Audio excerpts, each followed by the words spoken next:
Mesdames et messieurs, bonsoir et bienvenue dans cette édition de la rédaction. Voici tout de suite les titres de ce vendredi 4 décembre 2015. Le président chinois Xi Jinping a rencontré 10 présidents africains, dont le président Guelleh.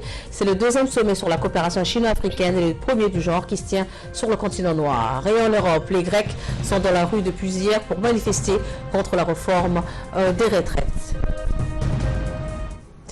C'était les titres, tout de suite les détails avec Nagat Fouattiri. Bonsoir Nagat. Bonsoir Chokri. Eh bien, les dirigeants du continent noir, le président chinois Xi Jinping, ont rendez-vous ce week-end en Afrique du Sud pour un sommet où le président Xi Jinping doit annoncer un miracle de contrat malgré le ralentissement récent des investissements chinois en Afrique. Il s'agit du deuxième sommet de coopération Chine-Afrique et du premier à se tenir sur le continent africain.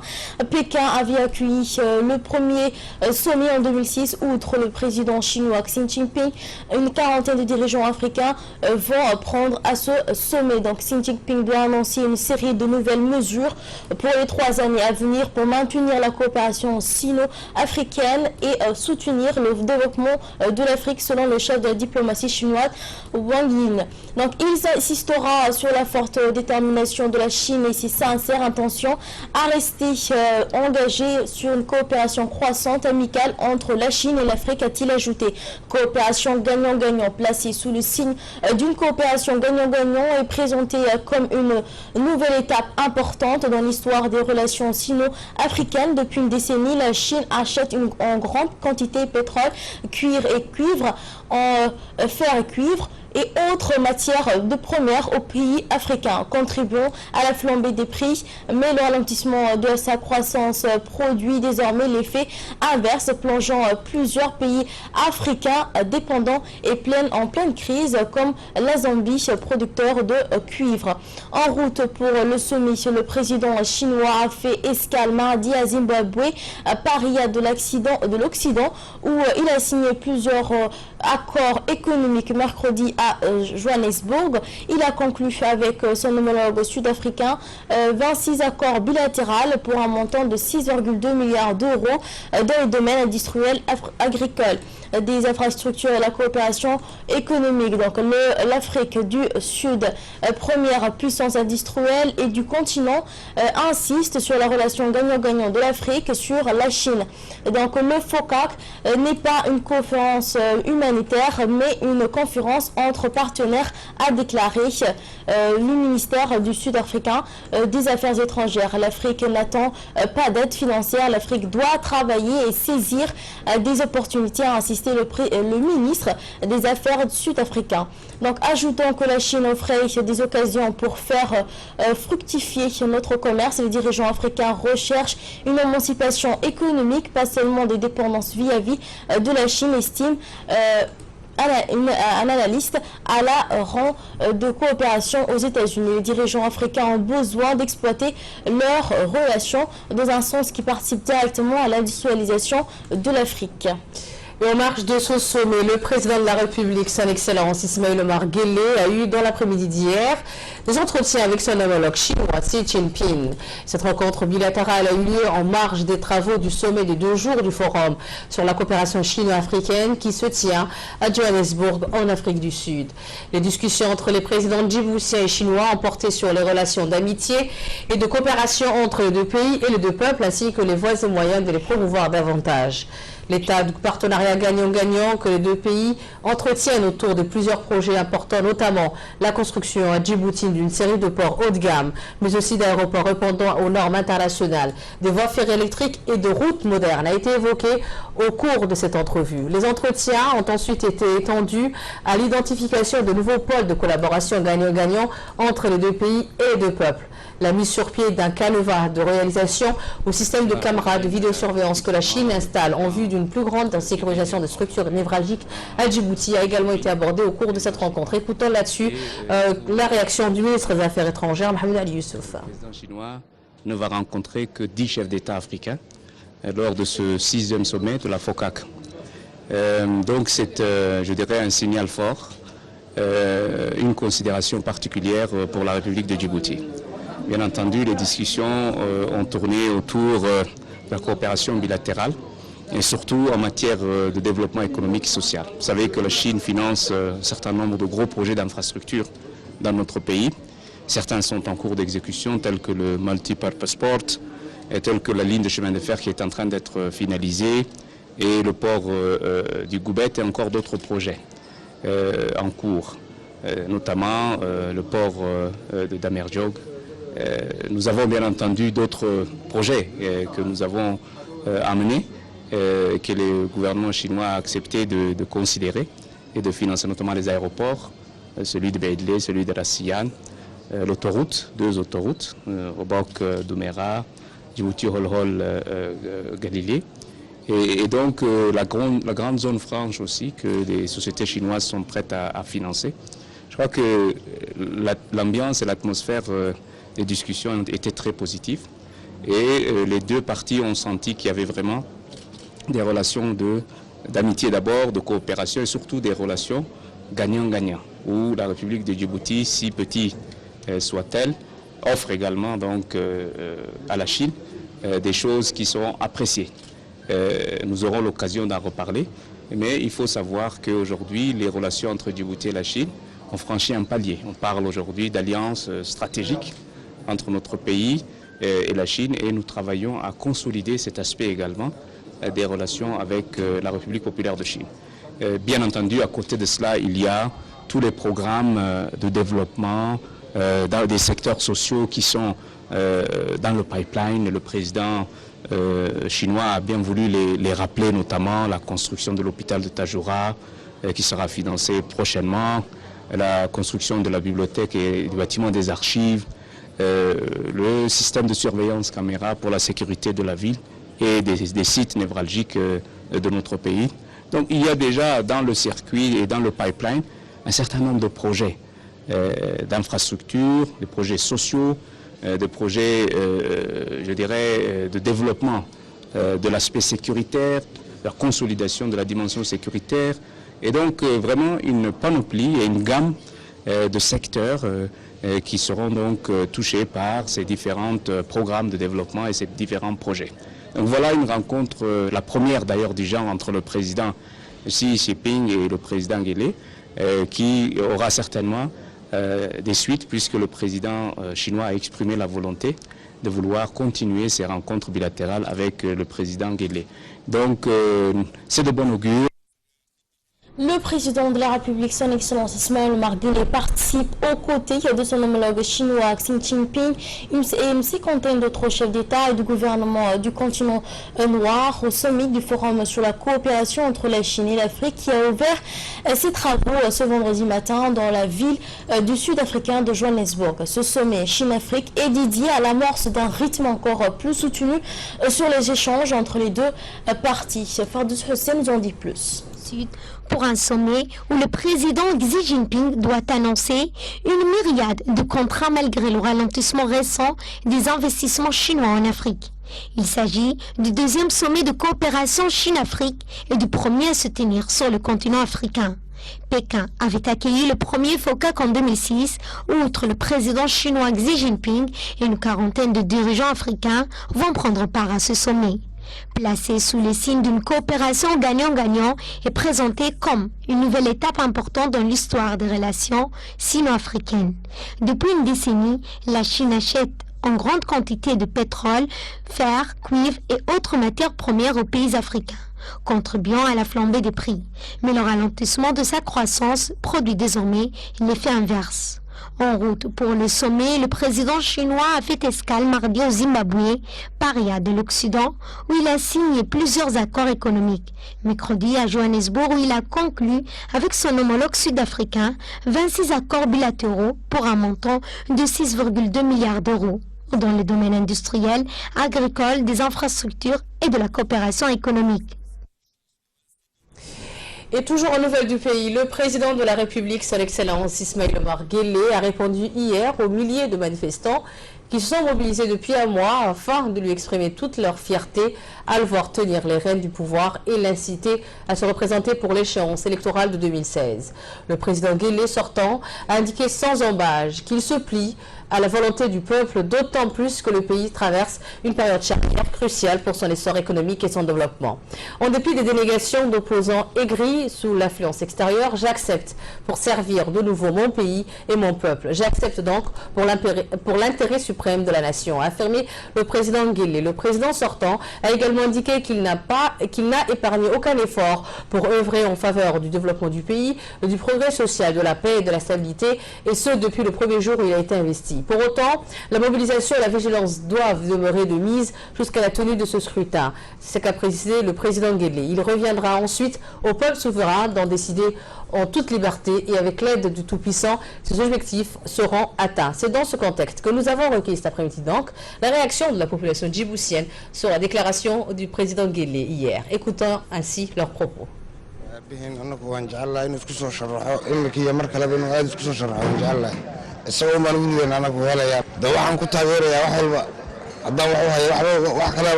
isagana dhaantana meelan isaga nawro waxa wadu soo wada wala arkay ama fiican tahay inuu mar la shan jar afar jar ku noqdo fiican tahay soo dhaweynaysa si fiican wuxuu sameeyay qabtay iyo wuxuu qalay iyo wuxuu hawlayo wala arkay dama inta yeersanaha wax fiican u qabtay wadankana wax badan uu ka qabtay iminka waxa horumar socdo marka waan taageersanahay waxaan leenahay madaxweynuhu fiican iyo wax badan uu qabtay aad baan ugu hambalyeynaa حقنا ويله إنه سيوته ونرجعنا وانا جرب جوبنا. وحنا وركا أنا ودرين خيجا مدحونا جمهورية جيبوتي جمهورية جيبوتي ورثة ما تبان ولا كان. أنا جا فكرة هالته ده وحنا كان لا مدحونا وحلا هاي وكوس حسي هاي أرنتاسي مدام وده كيسة وحبا الأوس وقبتي وحلا هاي وكوس حسي هاي. بسم الله الرحمن الرحيم. هذا ما سنتي نورتو والله أدبا نقول حسنا هاي. madaxweynaheenu wallaahi waa madaxweyne geesiya oo dadaalaya oo dalka horumarkiisa wax walba u fikiraya marka wallaahi markaas anagu aan garab taaganahay wiilan leenahay katreen manda uu saankan manda madaxweynaha aad baan ugu faraxsanahay waan balyeena waan taageerana waqti walbana madaxtinimada isku soo raxay madaxweynuhu waan taageersanahay hadan dhalinyaranahay waxaan aaminsanahay in mashaariic tiro badan madaxweynuhu inuu ka hirgelinayo dalka isagana u qalmayno mar afraad ku noqdo waana taageersanahay ka dhalinyar ahaan madaxweynaha musharaxtinimadiisa kulleeydi madaxweynuhu wax badan baa u yaala nin hawlo taalanna waa nin dib u taalo taageeradana waan loo istaaganahay hada goor anagoo ciyaalkii Djibouti taasoo leenahay madaxweynahay hawshana doo hawo wada hayno waan ku taageersanahay waan ku hambalyeynaa Ilaahay inuu kula qabto Ilaahay inuu ku dhib yareeyo sidii wanaagsan kaaga dhigo Ilaahay kama caajistid waxba kama noqotid wax kasta ku riyaalaan inuu hawlo badan soo qabto ma jiraan waana diloogiye manda afraadi manda shanaad dadku isku guliye wax dhibaato madaxweynaha lagu diiday ma jirto waana madaxweynaha isaga iyo marwadiisa Qadar Maxamuudey waana ogolnahay dadkii reer Djibouti haddaan nahayna waana codeynaa باقي شراء وادوار كيسين واكيد لحنو يجانو وان دالي وان تسمعني تذكير جيبوتي بعد ديب يسو بعدي وانا هنا دواكيل وصل بنام بحيدر كيسين ها أبيرتي واحد لو كلا علينا مجري تذكير جيبوتي مركز الجوان هو قربها الجوية هو الدبيد الجوية والأوجي والحويني هوش هو بدن صحيح تلما هنا تكلم الدواء والله مغير شعبي يقول بقول كي بس ديتن والعضينا يعني sidaan isku ognahay waa sida hadii ilaahay insha Allah warda waxaan salaamayaa ummadda reer Djibouti dhamaantoodba waxa kale ma hadlaynaa madaxweynaha jamhuuriyadda baaqi dadweynuhu ay soo jeediyeen sida qurux badan uga jawaabay aad buu ugu mahadsan yahay inuu dadka si hogaamiyo dal iyo dalkaba iyo horumarka inuu si hogaamiyo wanaga nabad ku fadhina nabad iyo caano xaafadiin iga soo baxnay nabad iyo caano ku weynayna nabad iyo caano ku shaqaysanayna alxamdulillah baan leenahay deewanu ma hadlaynaa si fiican baan ugu mahadnaqaynaa inuu aad baa mahadsan. On va parler environnement maintenant. La COP21, le sommet sur le climat de Paris, se poursuit toujours après la réunion des dirigeants du monde entier. C'est au tour des ministres et des experts de se réunir sur le sujet. La délégation djiboutienne comprenaient le ministre d'Environnement Mohamed Moussa Ibrahim Balala et la secrétaire d'État au logement Amina Abdi a tenu une réunion informelle sur la stratégie de Djibouti pour lutter efficacement contre le changement climatique dans notre pays. Cette réunion s'est déroulée en présence de l'ambassadeur de Djibouti à Paris ainsi que les représentants des différents ministères. Par ailleurs, lors de cette réunion, une représentation a été faite sur le système de croissance accélérée et la promotion de l'emploi qui a pour objectif de favoriser le développement et l'emploi. L'ambassadeur extraordinaire et plénipotentiaire de la République de Djibouti en Fédération de Russie, Dr Mohamed Ali Kamil, a présenté ce vendredi ses lettres de créance au secrétaire d'État de la République du Kazakhstan, Mme Gulshara Abdi Kalikova, et ce en sa qualité de nouvel ambassadeur extraordinaire et plénipotentiaire de la République de Djibouti, accrédité en République du Kazakhstan avec résidence à Moscou. Au cours de cette cérémonie officielle de remise de lettres de créance, le nouvel ambassadeur, par l'intermédiaire du secrétaire d'État, transmis au chef de l'État du Kazakhstan, Nursultan Nazarbayev, les chaleureuses salutations de son homologue djiboutien Ismail Omar Guelleh. De son côté, la secrétaire d'État du Kazakhstan a demandé au nouvel ambassadeur de transmettre les meilleures salutations de son président à son homologue djiboutien, tout en souhaitant au nouvel ambassadeur ses vœux de succès pour l'accomplissement de la haute mission diplomatique. Dr Mohamed Ali Kamil n'a pas manqué d'informer les autorités du Kazakhstan des progrès économiques enregistrés par notre pays depuis ces dernières années, ainsi que de l'existence à Djibouti de réelles opportunités d'investissement pour les hommes d'affaires kazakhs, notamment à travers les atouts que représente Djibouti en tant que porte d'entrée de l'Afrique et plus particulièrement l'accès au marché commun du COMESA qui représente plus de 400 millions de consommateurs. En conclusion, les deux parties se sont félicitées de la convergence des points de vue sur la nécessité de placer la paix et la sécurité comme pivot principal permettant d'évoluer vers la prospérité et le développement économique durable. Et la mairie et la commune de Belbela ont organisé une cérémonie de remerciement au profit du conseil des quartiers de Belbela.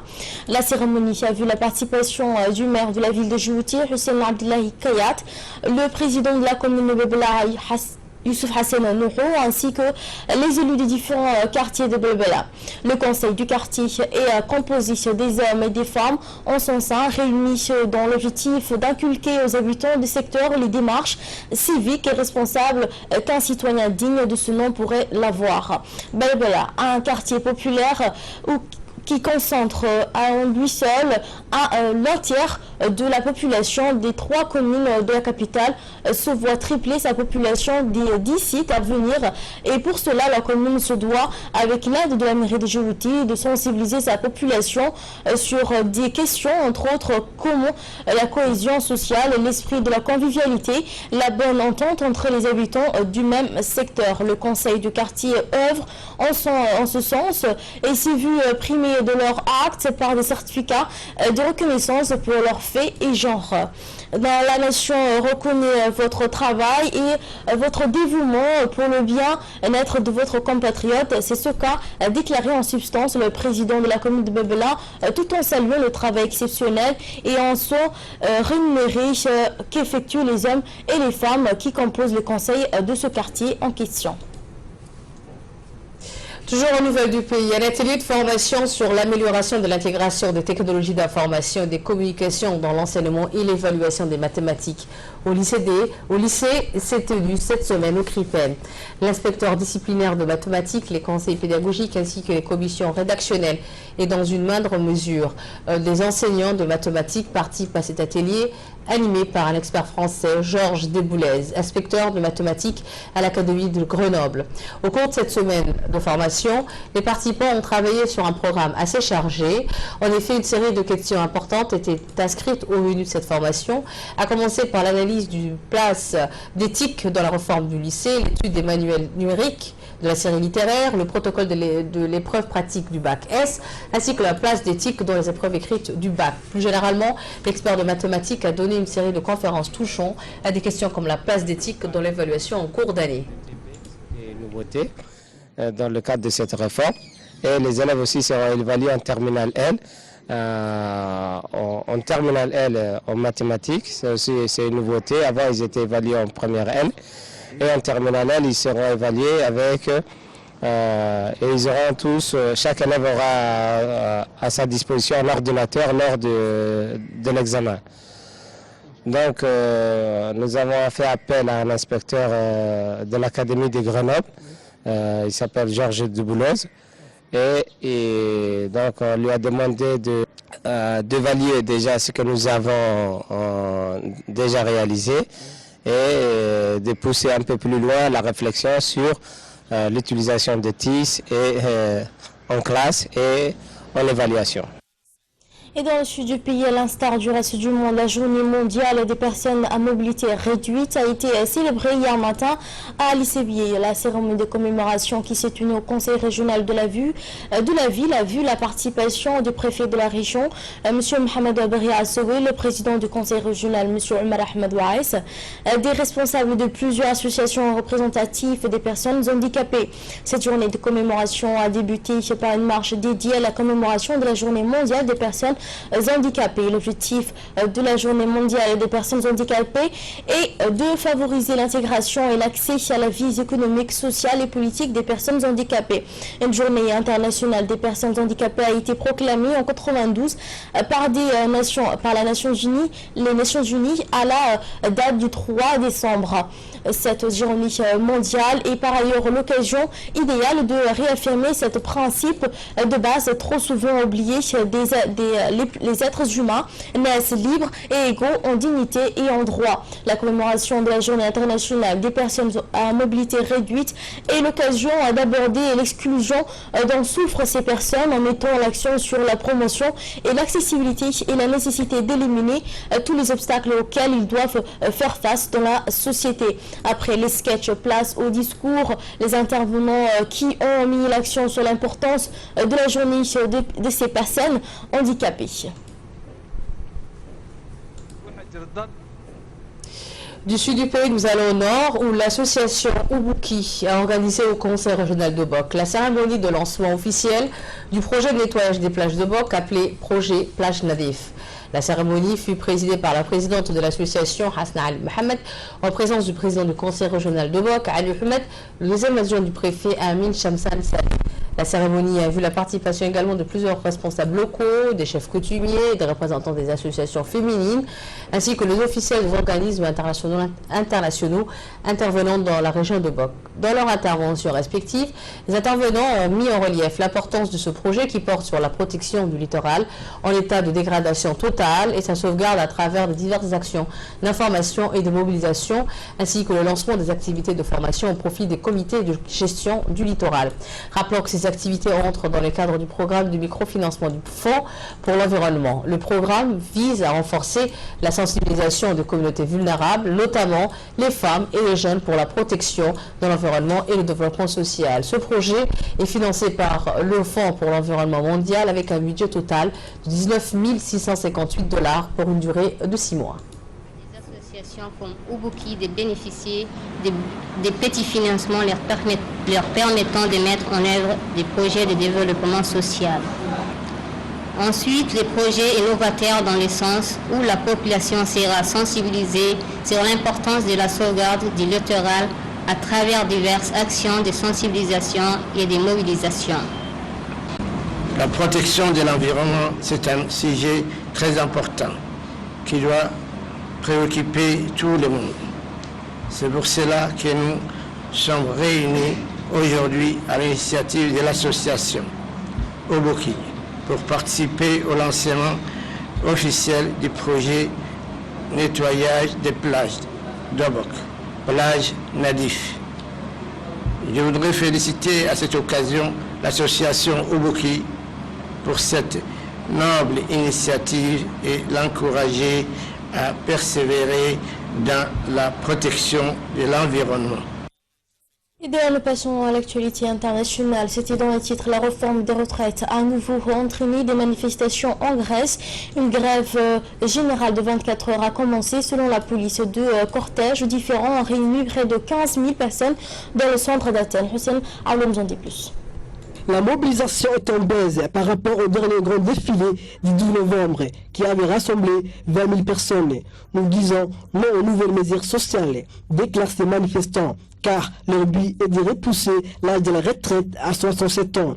Nous nous battons pour sauver nos salaires, nous nous battons pour nos enfants. Hôpitaux, écoles, transports publics, le fonctionnement d'une grande partie des services publics a été perturbé. C'est par ailleurs dans la nuit de samedi que la Grèce doit adopter le budget 2016. Après près de 11 mois relativement calmes au niveau des manifestations, voici au moins de 3 semaines la deuxième grève générale à laquelle le gouvernement grec de Syriza doit faire face. Les travailleurs exprimant à nouveau leur mécontentement au sujet de nouvelles mesures d'austérité et de la réforme des retraites sur lesquelles Alexis Tsipras s'est mis d'accord avec les créanciers du pays. Le scandale au sein de la FIFA n'en finit toujours pas. Figurez-vous que des nouveaux responsables de la Fédération internationale de football ont été arrêtés à Zurich en Suisse. Selon le New York Times qui révèle l'affaire, le Paraguayen Juan Ángel Naput, président de la Confédération sud-américaine de football et le président de la CONCACAF, le Hondurien Alfredo Awit, figurent parmi les personnes arrêtées. Hussein Aouled encore une fois. Les autorités suisses confirment des interpellations dans le cadre de l'enquête pour corruption présumée, mais aucun nom n'a été officiellement communiqué. Cette nouvelle vague d'arrestations intervient alors que la FIFA est réunie au comité exécutif depuis mercredi. Le comité exécutif en cours est censé se pencher sur les réformes envisagées par la FIFA pour retrouver de la crédibilité. Ces nouvelles arrestations interviennent en outre au lendemain du 5e anniversaire de l'attribution du Mondial 2022 au Qatar. Cette attribution est au centre des enquêtes et cristallise les soupçons de corruption. Au total,